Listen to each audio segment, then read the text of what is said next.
Welcome to Mr. Biz Radio, biz talk for biz owners. During the next half hour, Mr. Biz, Ken Wentworth, a leading business advisor and two-time best-selling author, will cover topics that'll help business owners run their companies more profitably and more efficiently. If you're ready to stop faking the funk and take your business onward and upward, this show is for you. And now, here's Mr. Biz, Ken Wentworth. All right. Welcome back to Mr. Biz Radio with me, Mr. Biz Wentworth. And this week we have a special guest with us. He is an entrepreneur extraordinaire, dare I say. And he's the author of a book called Big Lucky, and he's the founder of Pureology, as well as several other things. So this week, our guest is Mr. Jim Markham, and he believes everyone can be big lucky and achieve success. Jim's perseverance, ability to overcome odds, business acumen, and made-to-win mentality provided the foundation for him to have this highly accomplished career. Jim has founded 4 and developed 5 successful hair care companies, netting over $1.2 billion in combined retail sales.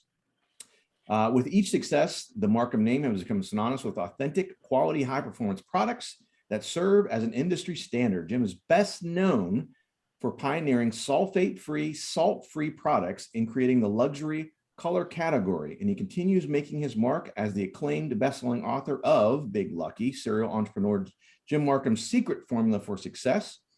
This life-changing page turner is an Amazon.com bestseller and was a featured Audible's #1 new release. So Jim, welcome to Mr. Biz Radio. Well, thank you, Ken. It's really a pleasure to be here. Yeah, absolutely. So let's just get started with your entrepreneurial journey. It sounds fascinating. So tell us.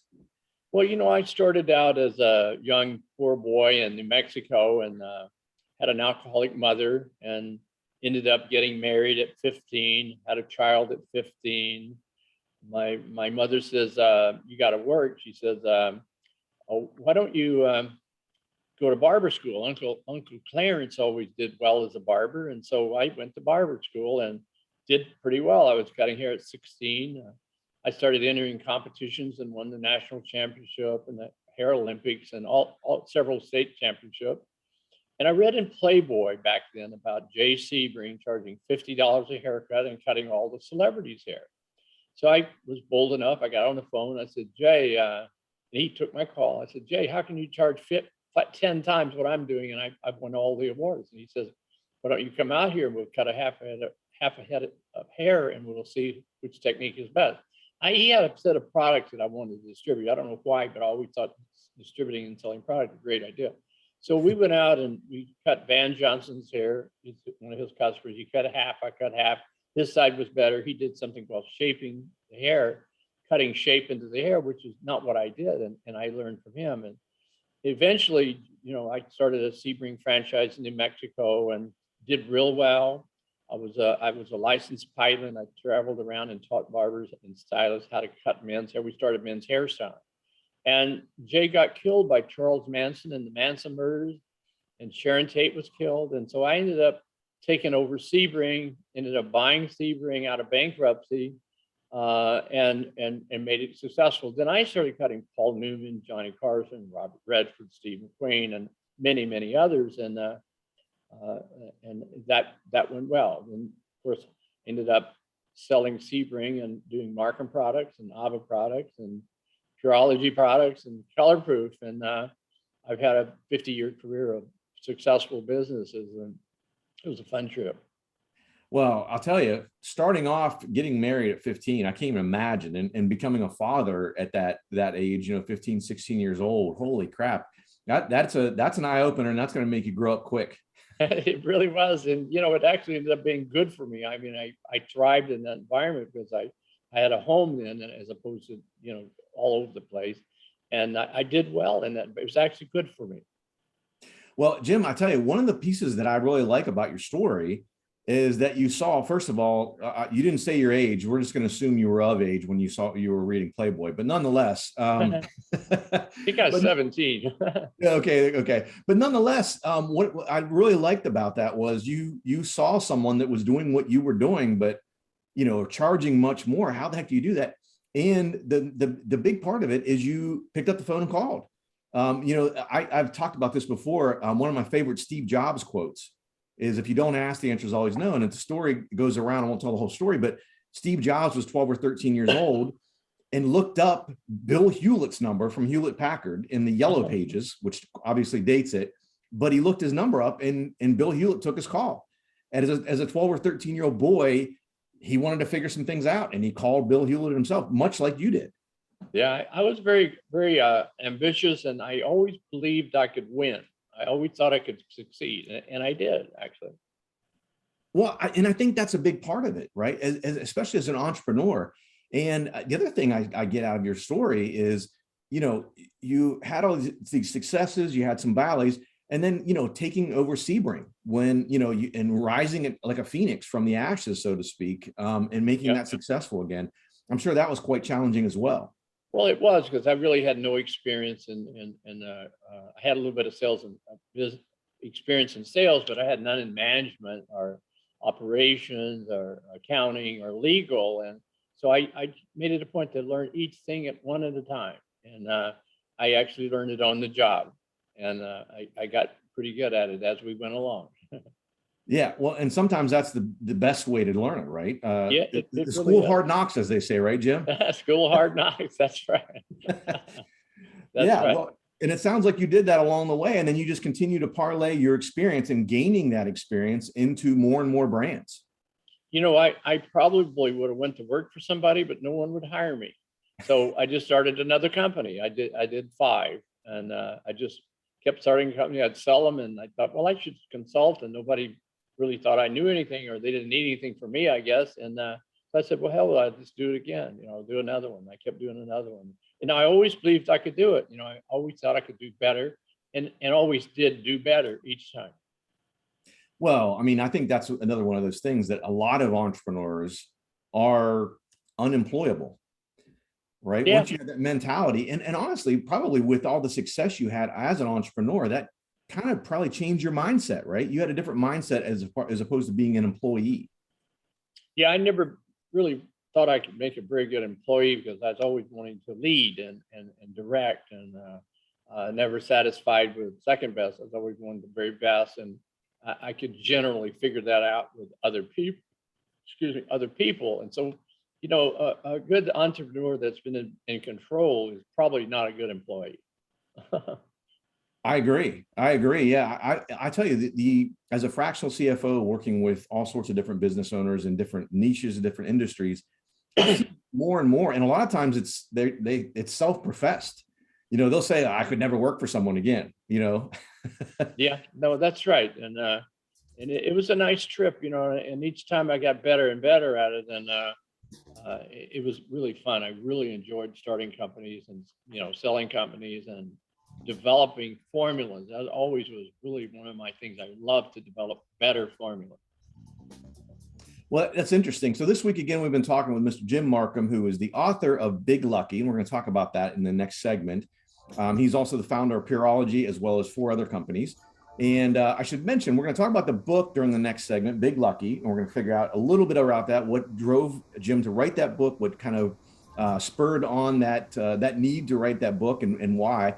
And then in the last segment, we're going to talk about how to apply Big Lucky to growing a business, because he's got a lot of good things to share. So come back after the break on Mr. Biz Radio.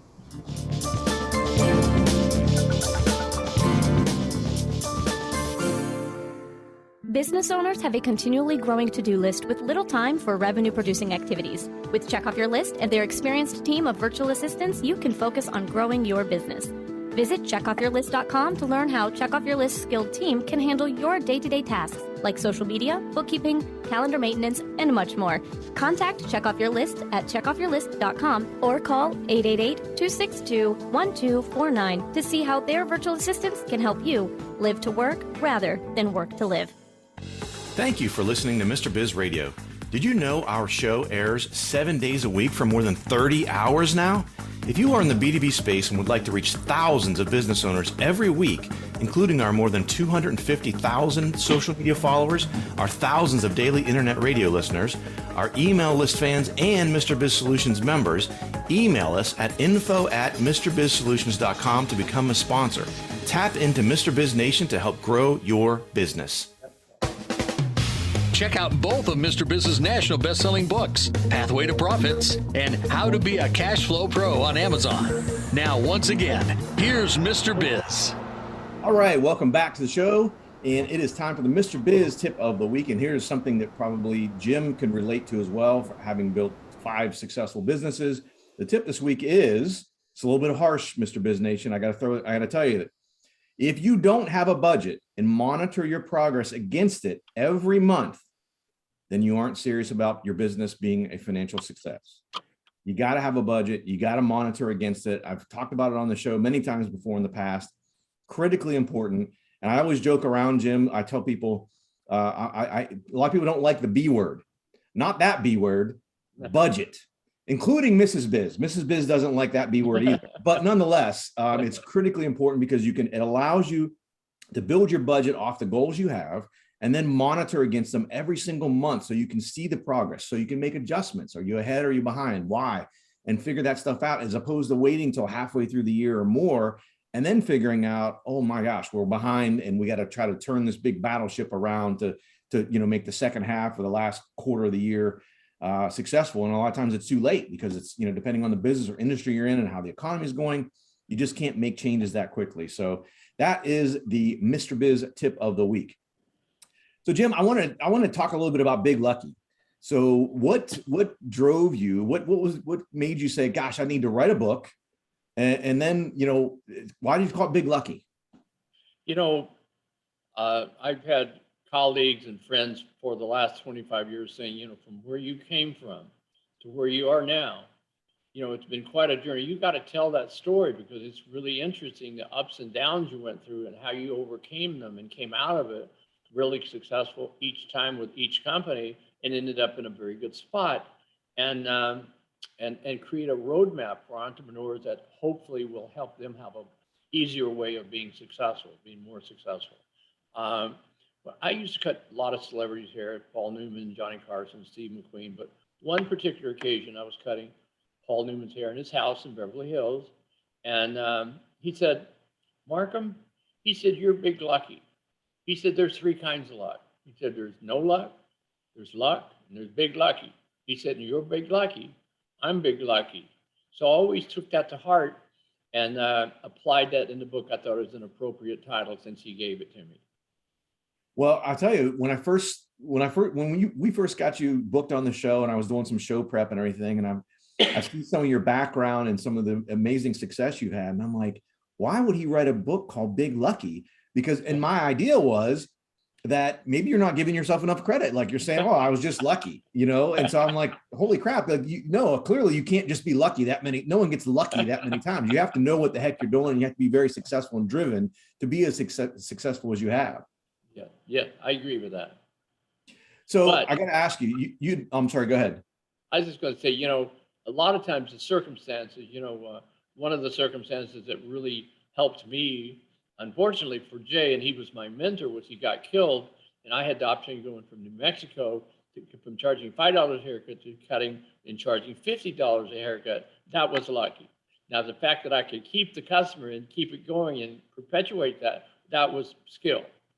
But oftentimes you get, like if you live in Africa, that's being pretty unlucky. You're probably not going to come out of that real good. So there is some elements of luck and elements of skill. And but I didn't do it for that reason. I did it because Paul Newman said I was a big lucky. Well, that's a pretty good endorsement to have, right? Yeah. Yes. So I have to ask, with all these 5 different companies that you've started, and you had mentioned in the first segment about how you love creating new formulas and things like that. How did you get others to believe in your products? I'm a very good storyteller, and I would develop the products and make them vegan and carcinogen free, and I get the right lather, the right feel, the right performance. But I knew how to tell that story about it, and I could sell it. And what we did was we cut the hair a certain way, and then we promoted daily shampooing, which was brand new in the 70s. And most men would comb their hair back into a pompadour, and they would wash their hair once a week or 2 and use Vitalis or Brill cream. And they didn't wash their hair. If they washed their hair, they couldn't comb their hair. So we gave them a way of cutting the hair the way it grows, cutting shape into the hair, which was very masculine and framed the face. and gave them a shampoo and conditioner that they could keep on a daily basis. That was revolutionary. And it just soared, and it was made me very successful doing that. And I could sell that story. So as we went from company to company, I was able to tell my product concept story, the product performance story, what makes it special, why it's unique, and there's nothing like it. I did that well. And I taught that well. Yeah, well, obviously, like I said, with the success you've had, I have to tell you, Jim, I'm feeling a little bit inadequate with my my shaved head look I have here. You're cool. That's good. I mentioned on another show, I've got someone close to me who's going through chemotherapy. So myself and some others close to him, we all shaved our heads. So it's starting to come back in now, but I'm feeling a little inadequate talking to Jim Markham about hair, and I'm looking like this. You're cool. That's good.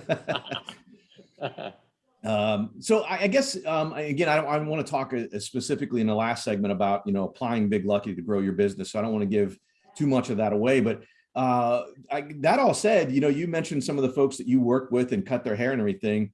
If you would, we've got about 2 minutes. Give us, you got a funny Hollywood story, a funny celebrity story you could share with us? I got one. I think I'm not sure how funny it is, but it's with Paul Newman. I cut his hair a lot, and I was on location with 6 movies and got film credits, and he really taught me a lot. But on one particular occasion, I'm cutting his hair in his Beverly Hills home, and I'm right in the middle of it. We're talking, and Joanne Woodward comes in, his wife. He jumps up out of his chair. He runs over to her, kisses her on the cheek, and he says, "Hello, lovely lady." And I'm just in awe that the male sex symbol of the world would take this amount of attention and charm me to go kiss his wife. I thought, what if a superstar like him does it, what must a mere mortal guy like me do? And I saw him do things like that on different occasions. That was really, really cool. Well, I got to tell you, Jim, you mentioned that, how great was it for your business to be able to say, hey, if you don't think I'm good at cutting hair, look, the sexiest man in the world, I cut his hair. I help with that look. I help him, get that. Yeah, and we did some photo shoots on location. I think it was either pocket money or sometimes a great notion. And he just gave me the whole role. He said, just use them in good taste, Markham. So I had all his pictures, and I did use them all over. I mean, we publicized everywhere. And it helped a great deal having him as a client. We actually started a campaign called the $55 haircut, which is what I was charging. It said the $55 haircut for a whole lot less at your Markham Salon and Better Shop, which meant that Joe Schmo in Dallas could use this commercial and say, we give the $55 haircut, but we only charge 10 or 15. And we did that nationwide, and that worked quite well. Added value with $55, but they only have to pay 10 or 15. And that worked really well. Sure. Yeah, I bet. Well, again, this week, guys, we've been talking with Mr. Jim Markham. We are going to hit a break here in a few seconds, but I wanted to mention again, go out and check out his book, Big Lucky, and check out a lot of his product line. I mean, you can Google Jim and find out, but Pureology is the most recent one of his 5 companies. Good stuff there. Make sure you follow us as well on check out the Mr. Biz YouTube channel, on Facebook, LinkedIn, Instagram, Clubhouse, if anyone's on Clubhouse, Twitter. We've also launched a new streaming channel that we're actually getting up and going, and this actually will be on there as well. So come back after the break, and he's going to tell us how to apply Big Lucky to growing a business. Nice job. Are you ready to automate your business? Automation is the key to scaling a business and building wealth. It's also one of the most difficult things for a small business owner to do on their own. If you're looking for help with automation, Pulse Technology CRM can help. We have an exclusive offer for Mr. Biz Nation.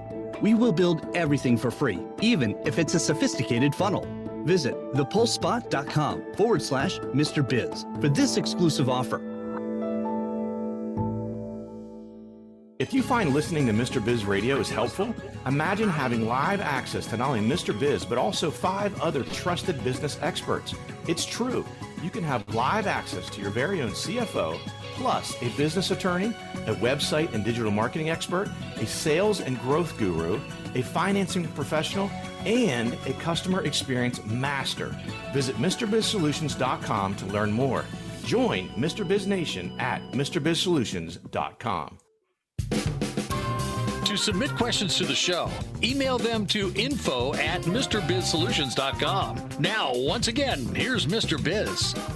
All right, welcome back to the show. And Jim, I got to tell you, especially hearing all the experience you've had, all the cool experiences, the success you've had with the businesses, the book, I'm anxious. And so I want to tell you, when you start to answer this question, don't think I'm being rude, but I have my notepad right here. I'm ready to take notes. So I want to know, how do we apply a lot of the things that you talk about in your book, Big Lucky, to growing a business? You know, I did 5 different companies a little differently, 5 different positionings, and that required a little bit of different skill set. But I always believed I could win. I always thought whatever I started, I was going to win. I think that's really important to believe you can win. You know, I firmly believe God made everyone to win, and you just got to shake your confidence and apply yourself. Even when you get knocked down, and knocked down is part of growing. You get knocked down, you get back up, and you do it again. And just don't quit. Keep going and make it work. So I started with practically no money, and had a small budget, as you mentioned. I think budget's critical. You can't do it without it. And with Sebring, we were profitable within 6 months. We went from losing about $30,000 a month to gaining about $30,000 a month in profit.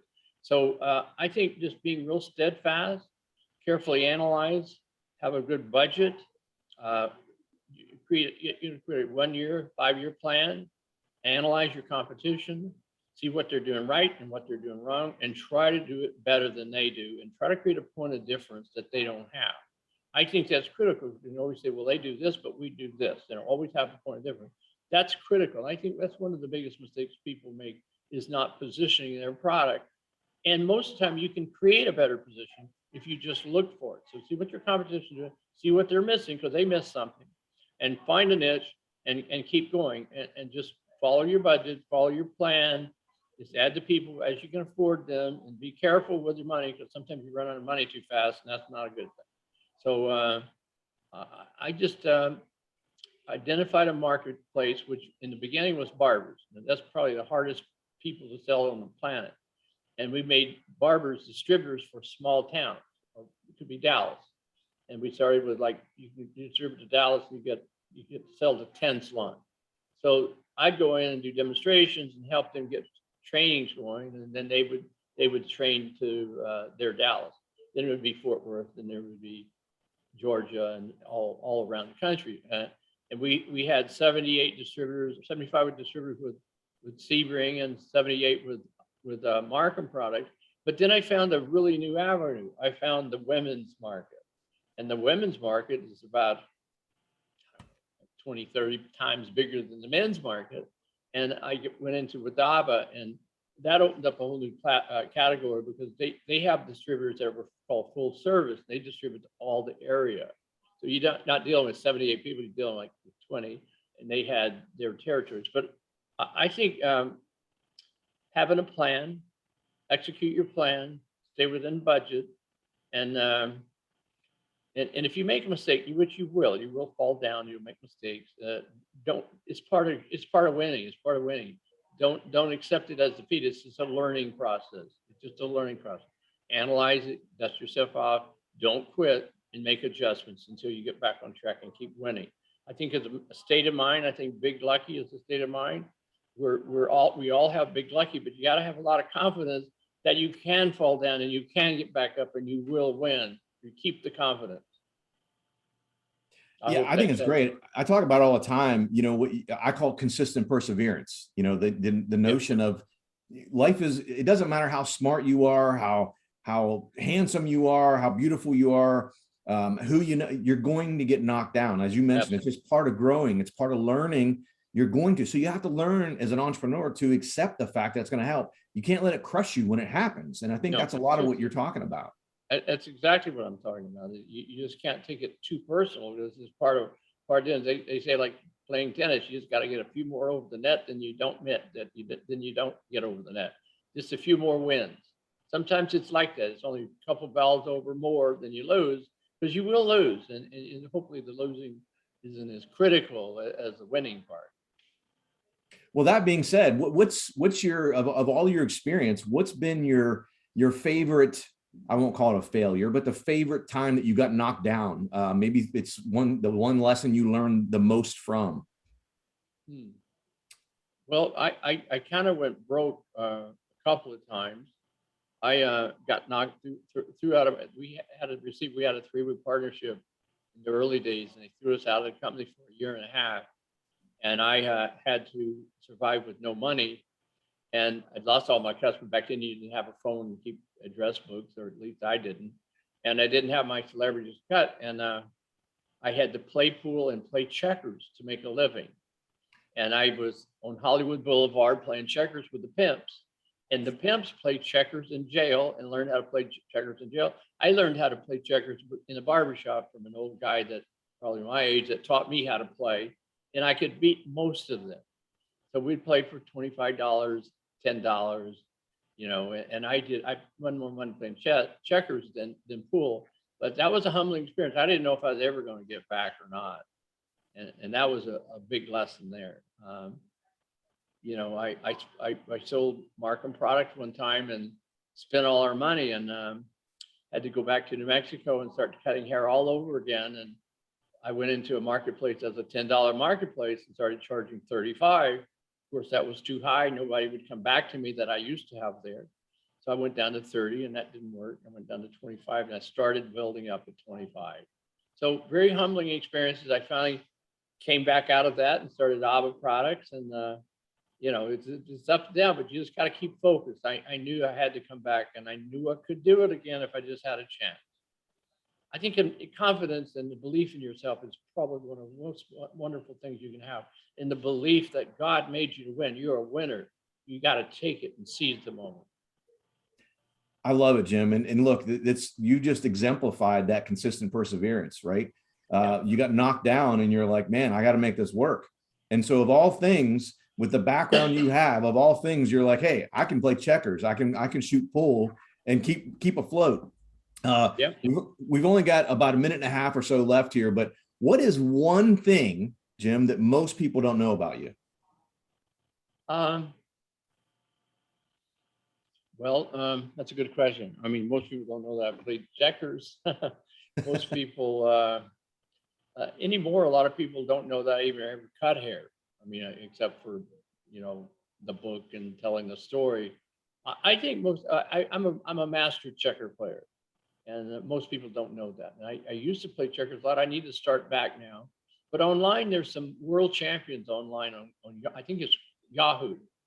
That really is fun for the checker players. But playing checkers, you know, there's not a lot they don't know about me anymore. But I mean, we stuck it all out there. And telling the book was important. It took 19 months to write it.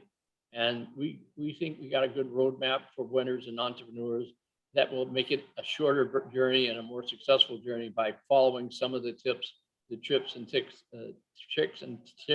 I went through in my journey. Yeah, well, I'm sure. I mean, again, hearing a lot of your story, hearing the things you've done, the success you've had, the bumps in the road, very inspiring, Jim. Look, we're out of time here almost, but I really appreciate you coming on the show. Oh, thank you so much. So fun to talk to you. You got a great show. Congratulations. Well, thanks, Jim. I really appreciate that. So again, Jim Markham, check out his book, Big Lucky, named by Paul Newman himself, who Jim used to cut his hair and be directly involved with him a lot. And he's the founder of Pureology as well as several other companies. Check out Pureology and some of the things they got going on. And Colorproof. Yeah. So guys, thanks a lot for listening as always, or watching in this case. Have a great week. And don't forget, as always, cash flow is king. See you there. Thank you so much.